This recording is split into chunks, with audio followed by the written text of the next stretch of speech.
Hello, leader in healthcare. Do you want to know how you can engage a physician even when the conflict is high? Now, that sounds so different than what our basic evolutionary instincts do to us. We want to run away from conflict, or we want to cool it down in some weird way, or some people have weird ideas of constructive conflict in a very, Pollyanna-like way, versus we have an expert here who who's going to teach how do you not only use conflict to engage physicians, you mine for it. And I'm so proud he's my co-author in the book as well. This is Healthcare Leadership Insider. I'm Dr. Harjot Singh from harjotsinghmd.com.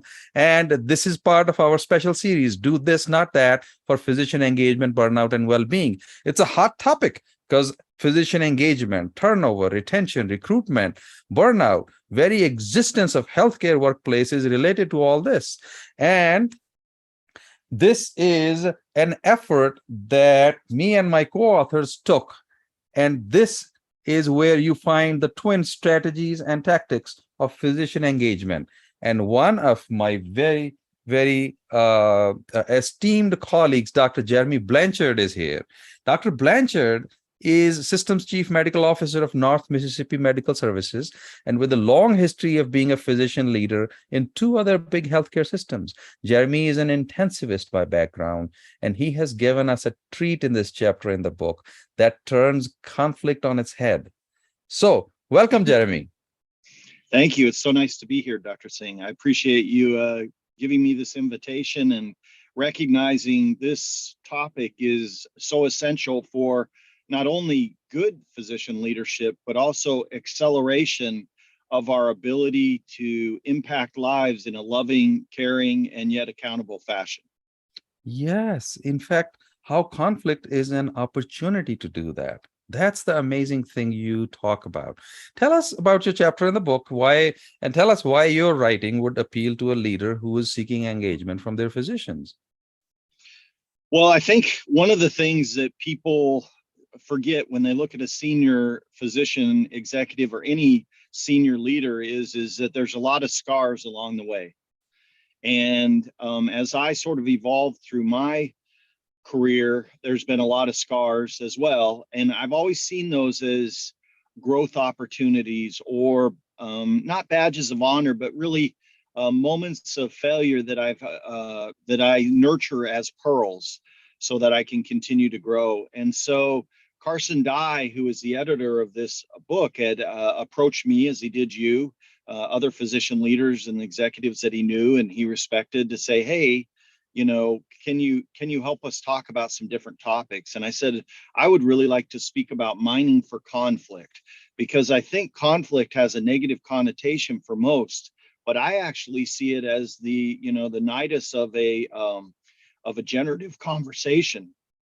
And when it is approached from that aspect rather than a win-lose, it allows incredible experiences to take place. And I have built it into every moment of my day. And actually in the chapter, what I tried to do was, rather than sort of present a philosophical or theoretical approach, I have attempted to share evidence-based approaches, and then to give the learner many different exercises that they can easily, and not always comfortably, but at least sort of stick their foot into the water to identify opportunities for these generative conversations in places that maybe they felt uncomfortable or awkward entering before. Mm-hmm. So, for example, if like today, I know at noon, I have a very difficult conversation where 4 individuals are going to be worried about a specific situation that I appear to be on the opposite side of. And as my wife and I discussed, some people would see this as walking into a firing squad, where I really think it's an opportunity to listen, to understand, not reply without judgment, and to have them work through this process of how do they want to help a colleague of theirs be the best version of themselves, and how can they be accountable for that. In fact, what I love is right in the beginning of the chapter, you discuss examples like stories, and those illustrate the idea that you don't just face the conflict, you look for it. Tell us about that. The looking for, the mining for it. Tell us about Yeah. that. So, I mean, there are many different ways. And in the book, I sort of give some classic uh, types of conflict. But I think for me, Mhm, trying to identify what type of conflict is not as valuable as looking for, is there a difference of opinion? mhm, And you're going to see it in different ways. Sometimes the mhm, difference of opinion is silence. mhm, And so I think it's always great to say, well, hey, would you mind sharing with me what you're thinking? And it mhm, always has to come from a place of authentic respect. You can't mhm, ask somebody that if you're looking at trying to rebut them, mhm, or you're just wanting to be able to say what you want to say again. You mhm, really have to approach it from an aspect of curiosity, mhm, and respect, and mhm, then expect respect. And when you sort of create those set of expectations, you can find it anywhere. So yesterday I found it on the pickleball court. There was a person who, really wanted to beat me on the pickleball court. And so part of it was looking at how could you help them experience this, and rather than in a combative way, a mhm, uh, spirited competitive way. And I think mhm, as you look at those in your life, you're going to be able to look into your day and say, you know what, that has a risk of having a difference of opinions, or of someone feeling as if they don't have power, or of this person has a history of not speaking up. And all of those, I go look for them in a private and mhm, kind way. So let's take those three. So if you take someone that you think is going to be sort of combative, a mhm, lot of times they're at a point where they don't feel like anyone has listened to them. And mhm, so if you can start from trying to listen to them and understand them, not to judge them, really just listen. And, one of the things that always got my way is I'd have a great thought in the middle of when someone was speaking, and I'd continually try to say that thought over and over in my head as a mantra until they paused so I could blurt it out. And so now what I do is I usually have a piece of paper and I just make one word bullet point so that I can go back to that word as an anchor if I want to come back to that thought, which I always don't always wish to do because it sort of doesn't matter anymore. But by doing that, then I can really listen to them.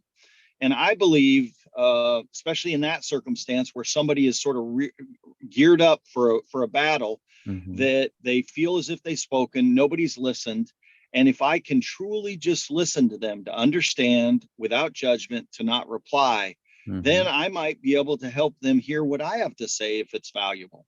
But until I do that, they're just going to say it over and over. And I bet each of us can think of a circumstance where somebody just kept saying the thing over and over, even though we tried to talk to them. And it's because they don't feel heard. The second one, where they're quiet, I know often that person, in my experience, is someone who either doesn't feel valued or has a introvert processing uh, approach. And so what I find is give them a little breath and then follow up with them and say, hey, do you got 10 minutes or so where I could just drop by and we could just talk, or you could drop by and we could talk. And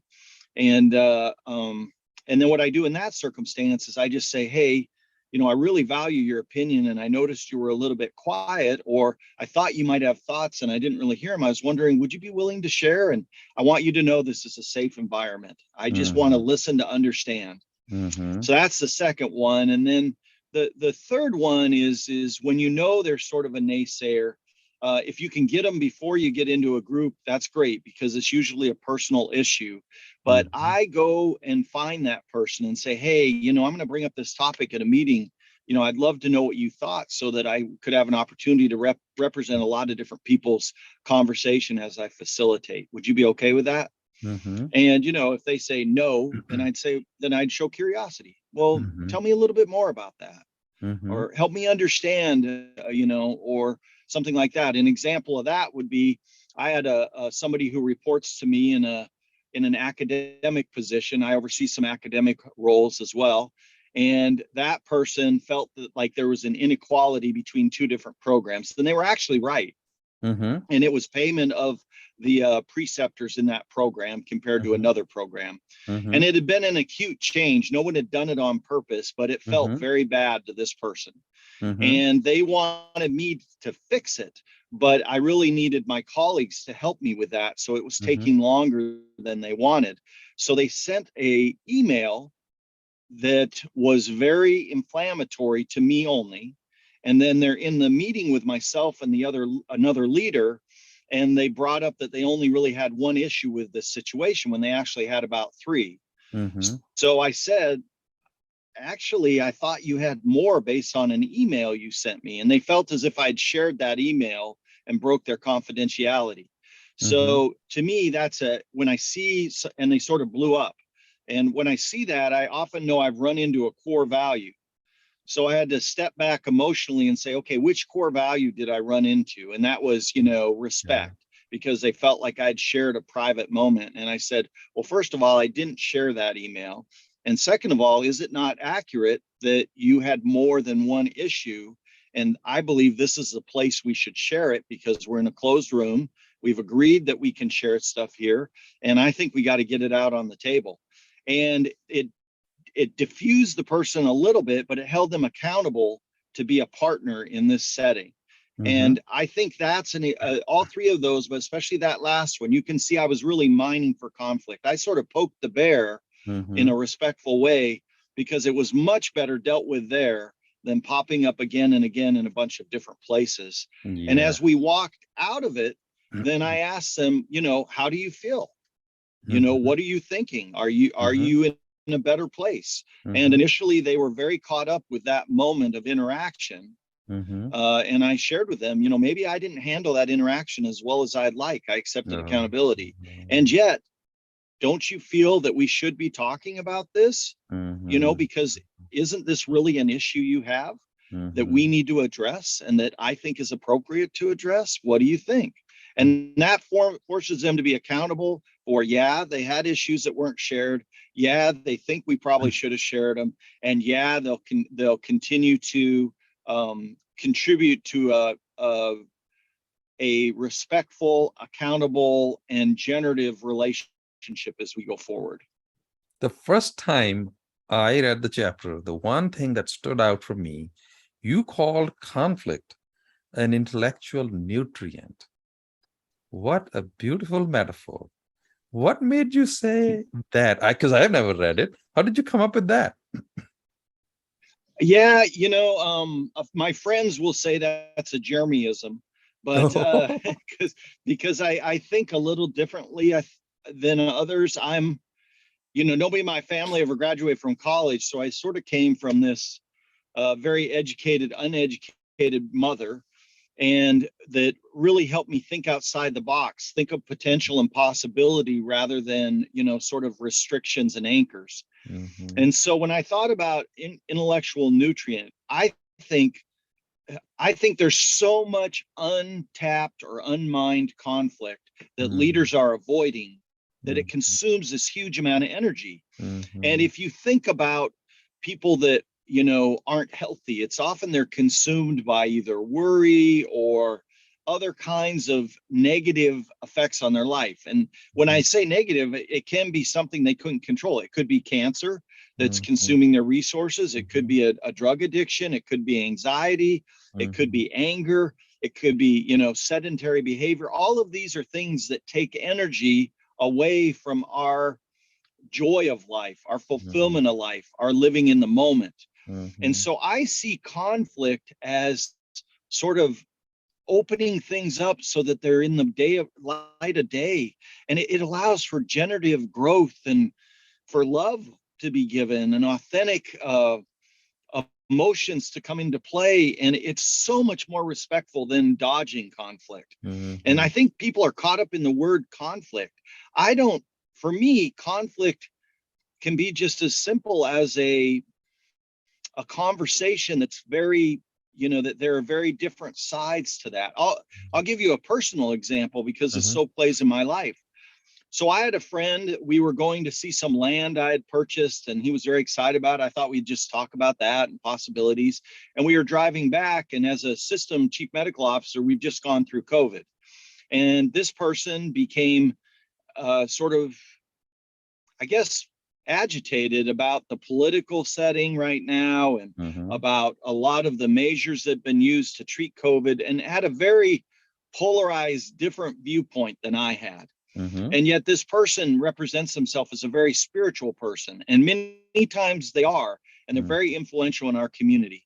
And Mm-hmm. so I listened and I listened and I listened, and we got to the end, and this person had described isolating themselves with a group of other people, having enough food, having enough water, having enough gas, having all those things to be able to survive if our government were to fall apart or something like that. So it was a pretty powerful conversation. Intense. Mm-hmm. And as he finished up and I listened to him, I said, his name, can I ask you a question? And would you be comfortable with me asking you a challenging question?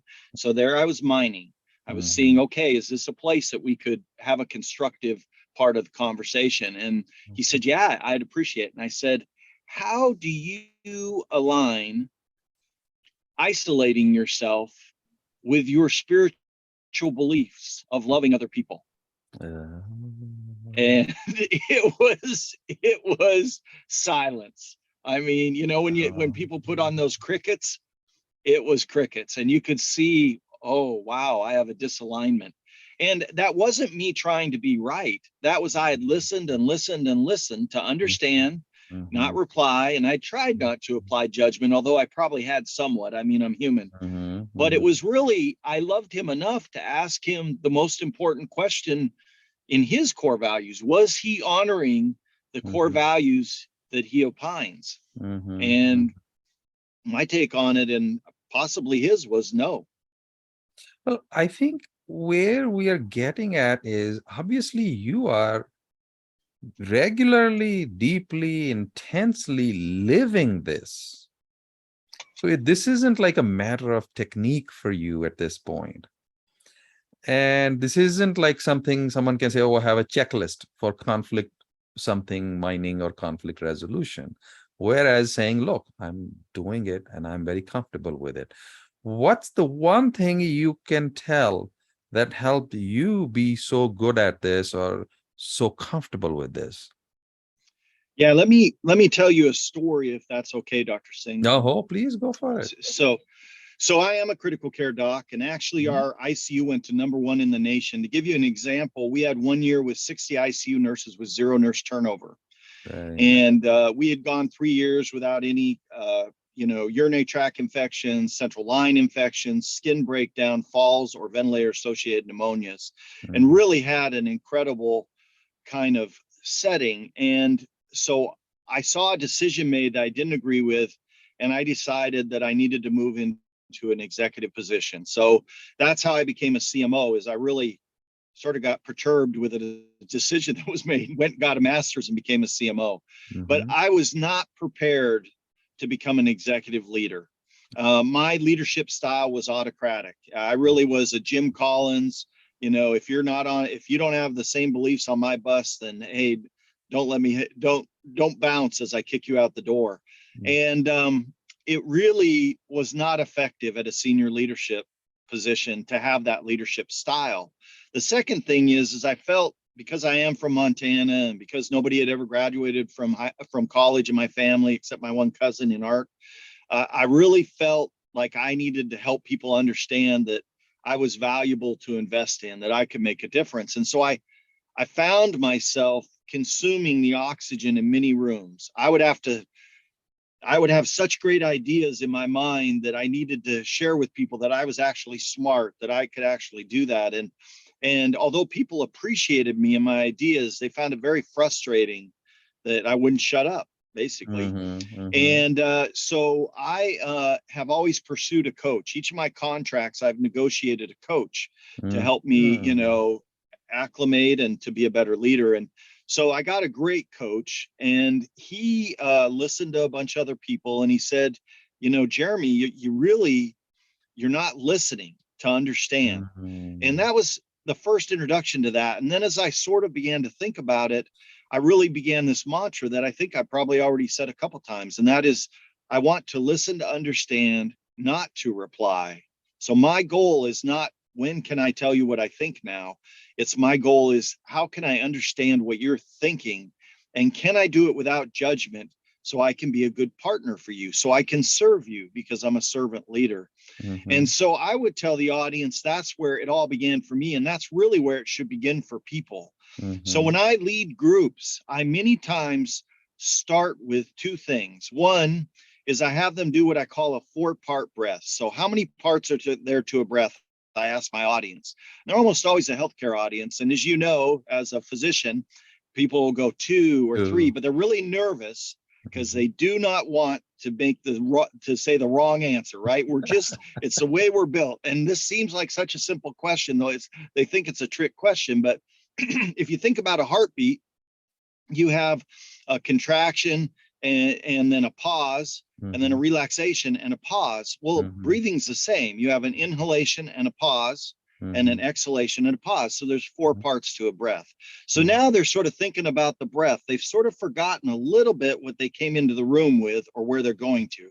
So mhm, then I ask them if they're safe to close their eyes and we do a 4-part breath. And mhm, by the end of it, then I ask, how many of you were not thinking about the breath during this period of time? In my experience, it's usually 10% or less. So mhm, now 90% of my audience is engaged with me and present. And then mhm, I have them do a listening exercise. And this is super easy. And I would recommend any listener do this at home. Take your loved one or your friend and ask them, this is a very non-threatening question. What in your professional life gives you fulfillment today?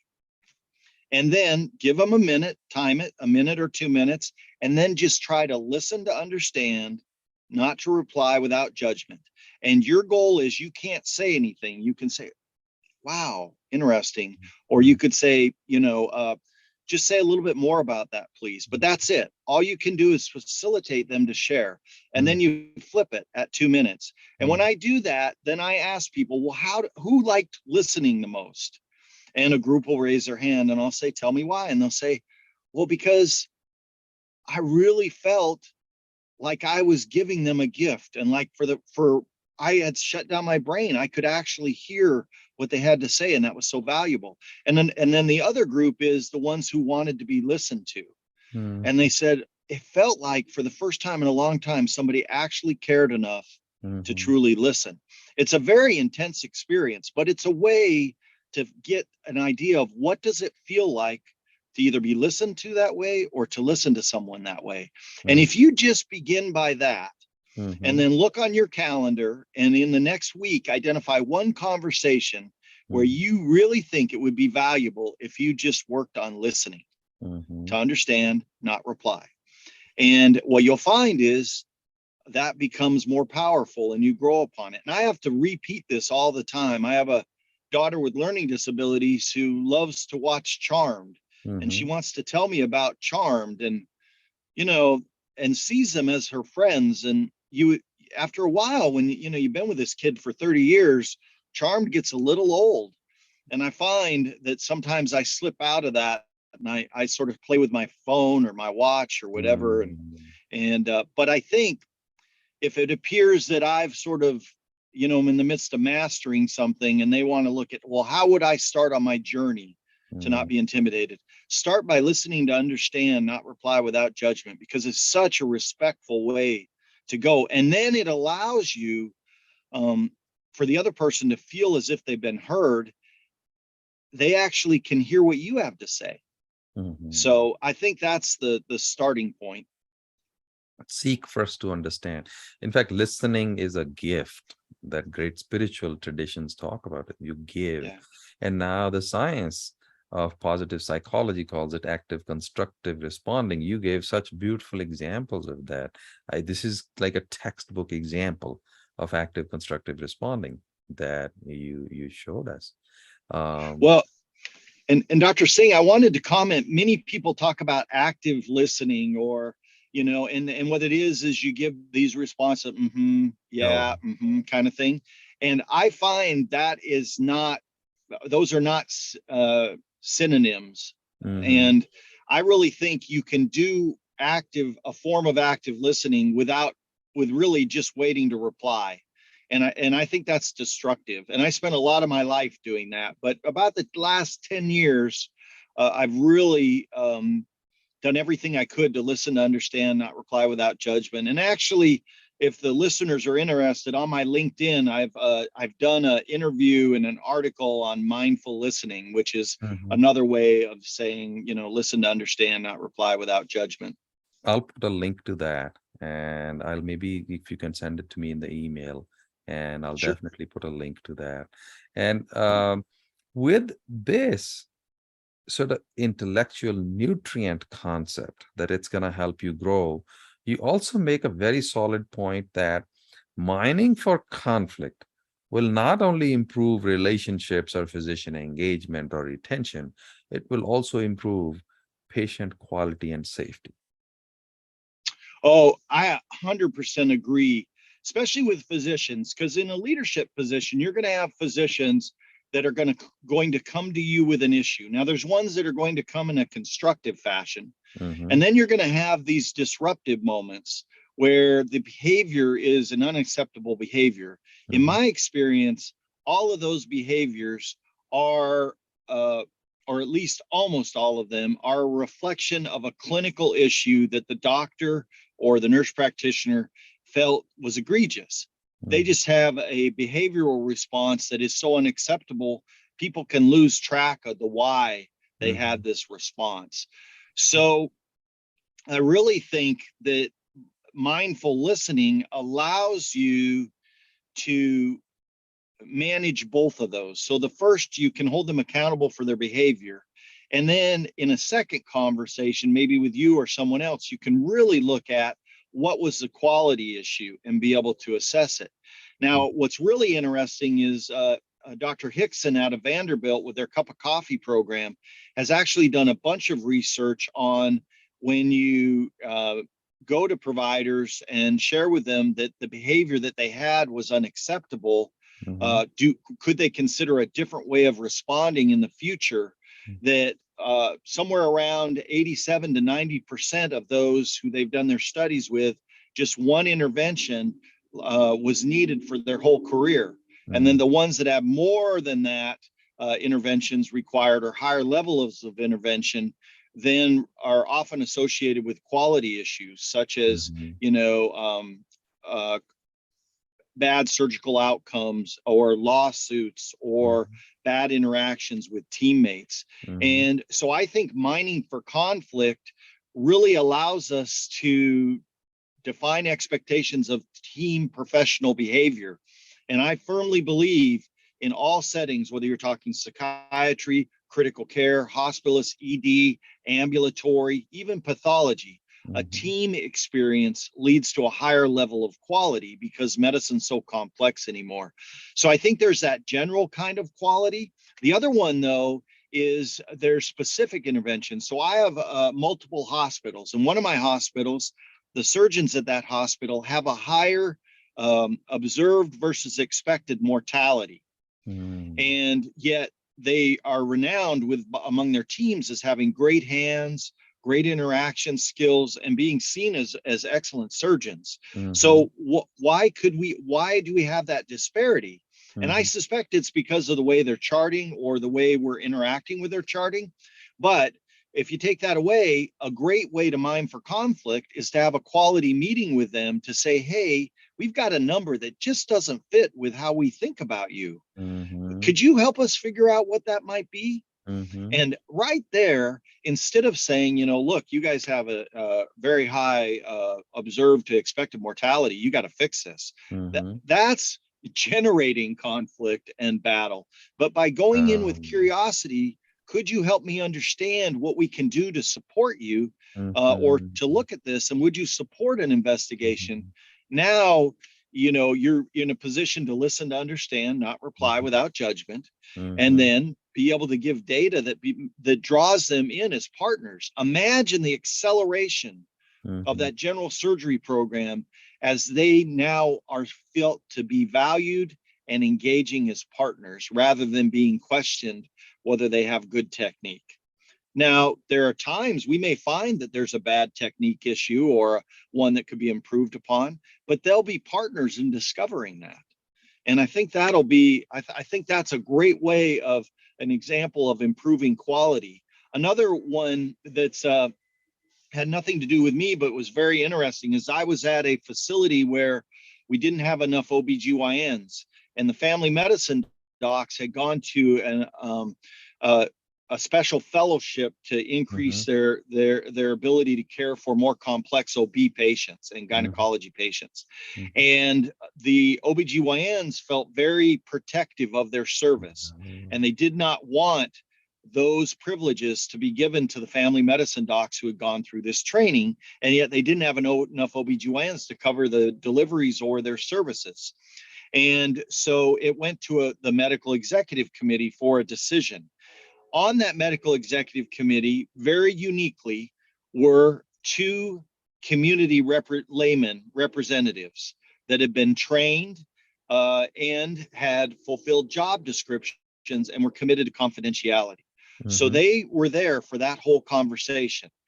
And at the end, one of the lay people asked the question that nobody else in the profession asked. And they said, let me understand this correctly. I've listened carefully. You're telling me that you do not have enough manpower to be able to care for our community, Mm-hmm. and that we have identified that we do have manpower that has the skill set to care for our community, and yet you won't accept them as colleagues. It was beautiful. I mean, what were they supposed to do? Absolutely. So, we adopted that, and what criteria and what metrics we would look at for quality, and both parties were engaged, and Mm-hmm. they developed a symbiotic relationship that over time became very fulfilling for all, and our community benefited from it. So I really think it's everywhere. And when we have those kind of conversations, it turns out it becomes safer to have those conversations, and people develop trust, and it has to be done from a respectful fashion. And now what what I define as conflict would not even dawn on the layperson when they watch this happen. They wouldn't know what to call that. They just would never think, because it was a generative, constructive conversation, which really is pre-conflict or a version of conflict.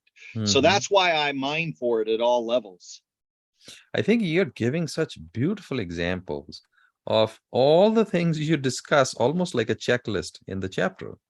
But the one thing which absolutely uh, helped me help my clients get on this right from day one was the chart you have in the chapter. Let me show you that diagram, the graphic, which is a lot about how quickly someone can even start doing it right today, right now. Tell us about Yes, that. Tell us about just one of these things. sure. So I recognize that I'm a little bit of a pioneer in this regard. I think when you Mhm, read about conflict, you'll hear about crucial conversations, which is a great course. You'll hear about mhm, active listening. There's mhm, one group out there that has an acronym called Pearl. Language of Caring, which is another group, has a approach to sort of scripting of conversations. mhm, Reality is, for me, I can't remember that stuff. I'm so attuned into the moment that I want to develop a skill set that I can use in multiple different places. And then I can sort of follow my gut. mhm, And rather than trying to sit here and carry on an internal conversation, do I do step one or step two? Wait, which one am I supposed to do? That mhm, isn't helpful for me, the way I process. mhm, So I really think this chart is a reflection of how can I improve as a servant leader to empower others to be the best versions of themselves. mhm, Because when I stepped into my current role, for example, and then I'll go to this chart, but I think this gives context. So I came to Mississippi, to the North Mississippi Health Services, two-time Baldrige winning system in rural Mississippi. And within 6 weeks, we were in the middle of COVID. And we saw it coming, because the first case was in Washington State. So we had a little bit of time, mhm. but I didn't even know how to pronounce some of the towns where we had hospitals. I Oh, didn't know anybody. And the reality was, a dictatorial approach to leadership, or one where I was the kingpin of all decisions, would have failed. And my CEO has taught me push decisions out to those who are best capable of making that decision whenever possible. And so what we did is we modeled where our rate limiting steps were, we augmented those, we developed relationships. We came from a humble place that everybody matters. And that really allowed us to go forward. But to do that, I had to have each of these 6 skills. But I realized as I began to coach to these with my peers and those who reported to me and those other servants beside me, that not everybody had thought about it this way. In fact, nobody else had thought about it this way.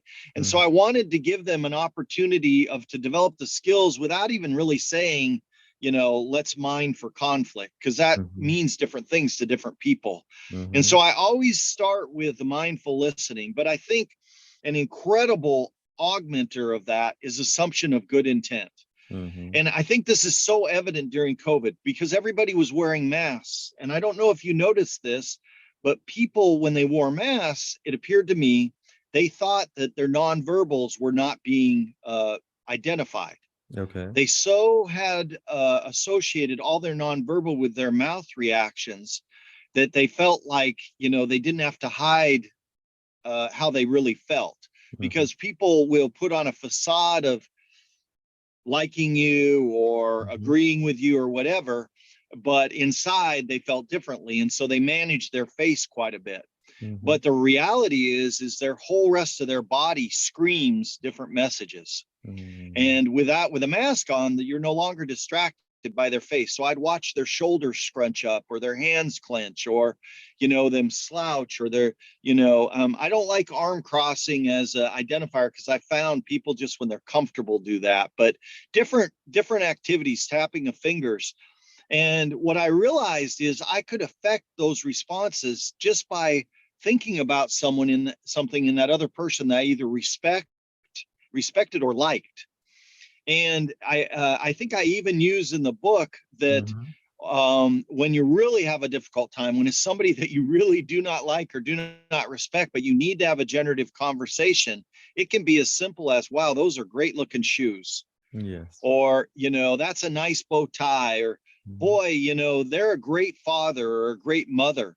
And that assumption of good intent. And if you think about that with a concentrated thought for a moment, your shoulders relax, your body relaxes, and it allows you to be open to listen to them, to understand, not reply without judgment. And then it allows you to look for differences of opinion and with curiosity to actually be able to mine for, well, okay, what is the difference of opinion? Because I find naysayers are some of my greatest colleagues, because the beauty of a good naysayer is they've done research. They are ready. They're coming in loaded for bear. And I actually find when I listen to understand, not reply, they're totally taken by surprise by that. I mean, they are coming in for a fight. And when I just want to understand their opinion and I value it, and we look at, okay, how can we move forward? It really changes the game. And even if I'm not going to be able to agree with that thought process, I can say, could we try this for 6 weeks? And if it was successful, how would you know it? And how would I know it? And can we agree upon that outcome and set an opportunity at 4 and 6 weeks to reflect on it? And the way I learned that was the first time I was called on that myself. So I had a team, and as I shared, it was an ICU, a very high level team. And we had patients on ventilators. And there were 2 ways that we managed the moisture and the heat of the air they breathed. And one was with a sponge, and that would manage the moisture and also, protect against, things getting into the breathing tube. But it really was there to manage the moisture. And then the other was a heated wire that sort of heated the air as it passed from the ventilator to the patient. And I was a firm believer that you had to have a heated wire tube, but they're much more expensive. And it was based on anecdotal history that I'd had, that a couple patients with the sponge approach had actually had mucus develop within the tube that occluded it, and we'd had to change out the tube. But my team thought that that was not really true, that the data didn't really support that. So they asked, and they felt there were more of them that felt this way than I did. Could we try 6 weeks? I'm like, oh, I wish I had never told them that, but could we try 6 weeks of using the sponge and then monitor how many tubes are occluded? And if we don't have any tubes occluded and this data supports it, could we switch to this and make a very significant financial impact, as well as a much decreased effort by the respiratory therapists for managing these patients? Mhm. Sure enough, I had to do it. Didn't want to do it, but I had to walk the walk because I had Mhm. talked the talk, and it Mhm. was a much better approach and it was very effective, and we switched. Yes. But when I did that as a leader, man, then I could hold them accountable, and they actually wanted to be accountable because I'd walked the walk. So Mhm. the other thing about mining for conflict is it gives you an opportunity to be vulnerable. Mm. You know, they knew that I didn't agree with this approach, but that I was going to support it because it was what the team wanted to do, and the data was not conclusive. So it was the right thing to try. And they respected that vulnerability, which I think is, as I said earlier, a superpower of servant leadership. So mining for conflict, it's foundational. It's a piece of rebar, and that assuming good intent, mindful listening, um, paraphrasing back what the Mhm. person had said to be able to sculpt the messages. Those techniques are each can be individually learned, and slowly they meld together. But I I truly do not believe anyone should be overwhelmed by this thought process, Mhm. and doesn't even have to agree with this thought process that I put forward. Just, if anything, try either assume good intent or listening to understand, not reply without judgment, and you'll be amazed at how it changes conversations for you. Yes, and I read that you describe it as a journey, not like some kind of weird destination you're gonna get to, and not waiting for that to happen. Yeah, I'm still on that journey. I'm a work in progress for sure. And yet, um, the ability to develop relationships of trust is so impactful. And sometimes, people don't have to say things. You can sort of assume there might be conflict.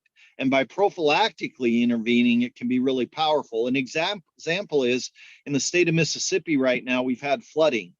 And one of our sister communities in the South, Jackson, all Mhm. of their water has gone bad. Mhm. So our volunteer department, under the direction of our chief operating officer, has decided to donate bottled water to Jackson, Mississippi. Mhm. And so I know our volunteers are working on that, but I thought to myself, how could I leverage this? And people want to do great things. So I reached out to a friend in the community who owns a grocery store, and I said, hey, could we get a deal on water? If I bought, do you have enough water that I could buy 4 flats of water and we could donate that? And Mhm. I'm willing to pay for that myself, but I recognize giving is really fulfilling and a team bonding experience. Mhm. So I sent out to all my senior leaders, hey, we've got this deal on water. We're going to actually showcase this grocery store, even though they didn't know we were going to do that, just out of our niceness. And would you like to be able to give?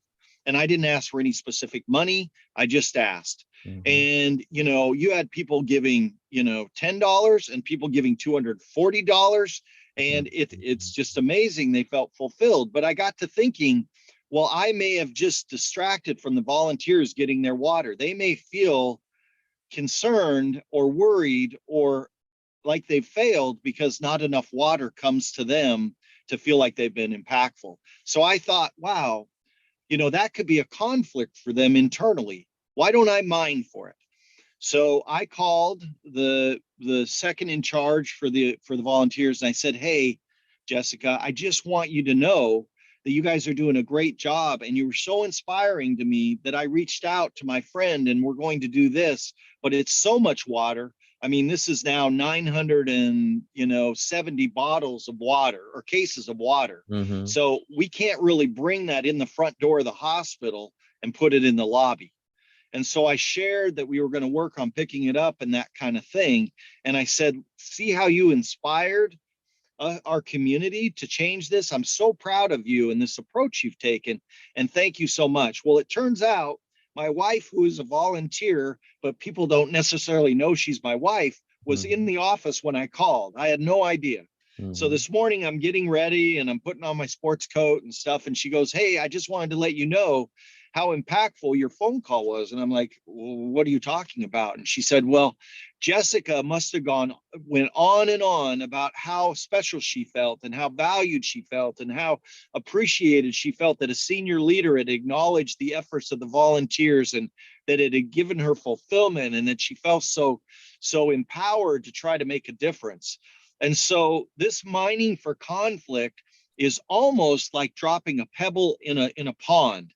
And those ripples of love and respect, they just continue to go on, and people want to do their best. And it's amazing how impactful you can be as a human being if you start by sort of looking outward rather than inward. How can I listen to you? How can Yeah. I help you feel valued? And I love it. When we're talking about the journey, I feel very compassionate toward people who are at the beginning of the journey, a young doctor, a young medical student, resident. What advice would you give to a person who is at the beginning of this journey at this point? Well, the first is try these techniques and have fun with it, because you can't fail by listening more. You just can't. I mean, now you can fail by talking more, but you cannot fail by listening more. And that old adage of God gave you 2 ears and 1 mouth, really works. And so I would tell any young person, you know, if you want to make an impact beyond your own efforts, start by listening to others and helping them feel valued. And then ask questions of curiosity, assume good intent, ask questions of curiosity. That assume good intent is super subtle, and it's probably almost more powerful than listening or mindful listening. So think about this for a sec. Let's say somebody's driving in front of you and they cut you off. So you have two options there. One, you can get really upset, honk your horn, flip them off, whatever. Or the other is you could go, I wonder if I assume good intent, what could be going on in their mind?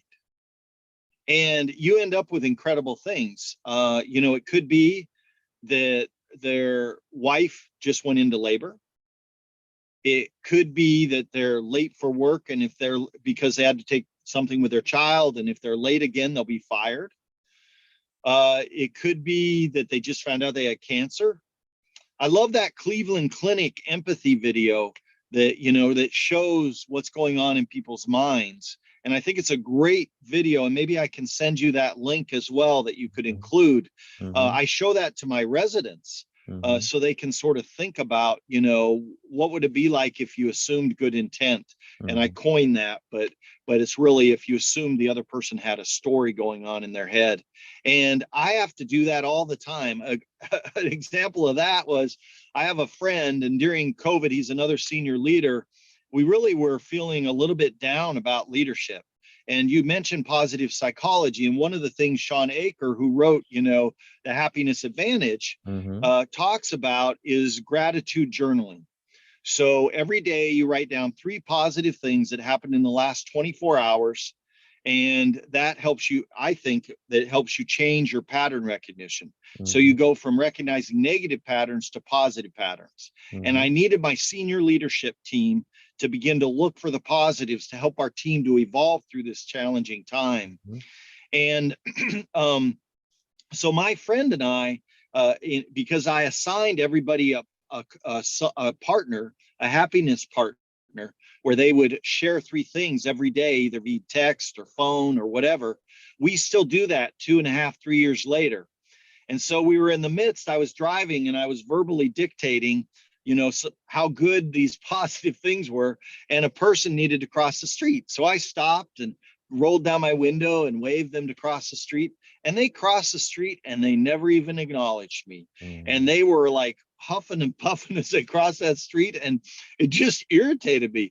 So I pulled up and I rolled down my window and I said, "You're welcome," And I got to thinking, wow, what a hypocrite I am. But it was really important to me to recognize that, hey, I have to be vulnerable with myself. So, but if I could give one pearl to everybody that's out there, is you got this, because you got 2 ears. Or even if you had a hearing impediment, you're reading lips, or you're reading what people are saying.